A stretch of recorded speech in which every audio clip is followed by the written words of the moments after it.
So yun po no. Ngayong araw magpapakabit tayo ng deep dish matting. Kaya samahan nyo naman ako dun sa pagpapakabitan natin. Na-check ko kasi sa online, same price lang sila eh.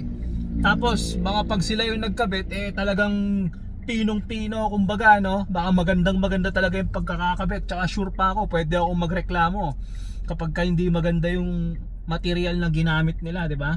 Bali yung bibilin para natin ay 5D deep dish matting no. Yun kasi sobrang importante kasi talaga ng deep dish matting sa isang sasakyan eh. Kasi mape-prevent niya yung mga alikabok, yung mga dumi sa loob ng sasakyan na pwedeng higupin ng aircon no. Kaya yun, magpapakabit tayo ng gano'n, maglalagay tayo para sure na sure madaling vacuumin, di ba? Tapos bibili tayo ng maliit na vacuum para dito sa loob ng sasakyan. Para laging malinis at hindi mahirapan yung aircon natin lalo na ngayon. Sobrang mahal ng diesel. Peace! So ayun, papunta na nga pala tayo dun sa pagpapakabitan natin ng deep dish matting ano. Para kasing chinek ko kasi yung mga kinakabit nila tapos kinumpare ko dun sa mga review or buyer na nagre-review doon sa T-Shop tsaka Shopee. Parehas na parehas yung itsura eh. Tapos pagka sa online ka pa bumili, may tendency na malukot yung ang parcel, di ba? May tendency na mapipe, maapakan. Parehas na parehas din halos yung presyo, parang 200 to 500 lang yung difference. So dito na ako sa makukuha ko personal no. At least kung sakaling hindi ko magustuhan, pwede akong magreklamo sa kanila. Tapos or ipaayos yung mga hindi maganda, di ba?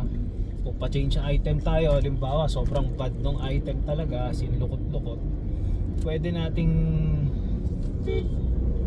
nating papalitan ano. So ayun, chill vlog lang tayo ngayong araw. Magpapasama lang ako sa inyo para hindi ganong boring yung biyahe, para masaya-saya tayo no.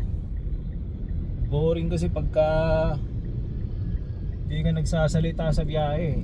So ayun, nandito na tayo sa Flip Auto Car Accessories. Dito natin papalagay yung deep dish natin. So ayun, ito yung itsura ng interior ng Montero natin nang wala pang deep dish matting. As you can see, talagang fabric siya, tapos sobrang kapitin talaga yan ng alikabok, na malaking rason kung bakit mabilis dumumi yung aircon filter natin no. Based on my experience kasi talaga, hindi maiiwasan niyang mag-accumulate yung alikabok sa mga ganyang klaseng material. Kaya good thing na rin talaga naka leather seat na yung Montero natin. So ayun po no, nakabit na yung deep dish matting natin. So pag-usapan nga natin kung gaano ka-importante yung deep dish matting sa isang sasakyan ano. Ganito kasi yan, imposibleng walang kahit konting alikabok yung sapatos ninyo kapag aapak na kayo sa loob ng sasakyan. Kahit sabihin pa ninyong bagong hugas yung sapatos ninyo, pag nilabas nyo yan, papasok at papasok yung alikabok. At mag-accumulate yon kung ang gamit ninyo ay carpet. Gets nyo? Kung ang gamit ninyo is yung typical na carpet ng sasakyan, yung stock na carpet ninyo. Kung ang gamit ninyo bumili kayo ng carpet na makakapal, yung parang rug, yung ginagamit sa entrance ng bahay pang kuskus ng paa. Pag ganun yung ginamit ninyo, nag-accumulate yung alikabok sa loob nun no. At very critical yon lalo na sa passenger seat. Dito sa may tabi ng driver, kasi nandito humihigop yung aircon natin, dito yung intake ng aircon natin ano. Ngayon sa kada may aapak doon, kahit di nyo nakikita, may konting alikabok yan na umiikot dito sa sasakyan na parang yung, alam mo yung pulbo pag ginanon ninyo, yon may konting ganon yan. Tapos sa ilang taon, ilang dekada ninyong gamit yung sasakyan, lahat yan pumapasok doon sa loob ng air filter natin. Yes, nasasala ng air filter, pero hindi maiwasan niya na may nalulusot pa isa-isa no, na nagrarason para dumumi yung aircon system natin. So ganun ka-importante yung deep dish matting ano. Ang pinakakailangan nyo lang talagang gawin dito is tignan ninyo kung maalikabok na yung deep dish matting ninyo, vacuumin nyo na o kaya tanggalin ninyo then ipagpag, 'di ba? Ang best dito na gawin ninyo ay bumili kayo ng vacuum cleaner na 12 volt socket yung saksakan niya. Yan, meron akong ganon, papakita ko na rin sa inyo. Ilalagay ko na rin dyan sa description yung link para makita ninyo agad kasi sobrang hirap maghanap nun, promise. So yung gamit ko mismo ilalagay ko na dyan sa link sa baba para di na kayo mahirapan maghanap. Bakit nga ba mas okay yung 12 volts yung saksakan niya, no? Kasi kapag bumili kayo ng mga decharge na vacuum cleaner, yung mga chargeable, yung may mga handy, maliliit, okay naman yun. Kaso nga lang, hindi nyo pwedeng iwan sa loob ng sasakyan. Halimbawa, may outing kayo, LU, Baguio, Tagaytay, tas biglang sobrang dumi na nung deep dish ninyo, no? Ngayon, hindi nyo mababacuum unless kung nadala ninyo. Ang isa pang downside ng mga debaterya hindi nyo pwedeng iwan sa loob ng sasakyan. Kasi halimbawa, iniwan ninyo yung parking sa arawan or yung mismong parking ninyo sa bahay naaarawan kayo, hindi nyo pwedeng iwan sa loob ng sasakyan yung may battery, no? Kasi may tendency, 'di ba? May tendency. Kaya 'yon, ang pinaka-safe talaga is yung 12 volt socket na vacuum cleaner, no? Kaya yun talaga yung prefer ko para dito sa loob ng kotse natin. At good investment na rin siya to prevent na magkaroon ng sobrang daming dumi yung ating aircon filter, 'di ba? Well, hindi naman din siya kamahalan, nasa 330, 350 pesos lang siya.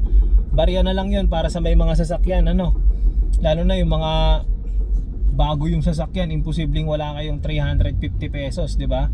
Kahit sa stock na mating ninyo, magagamit ninyo yung ganon. So ayun, masarap sa feeling, no? Kasi naka deep dish mating na tayo, hindi na tayo masyadong mangangamba na nag-accumulate yung alikabok sa loob ng sasakyan.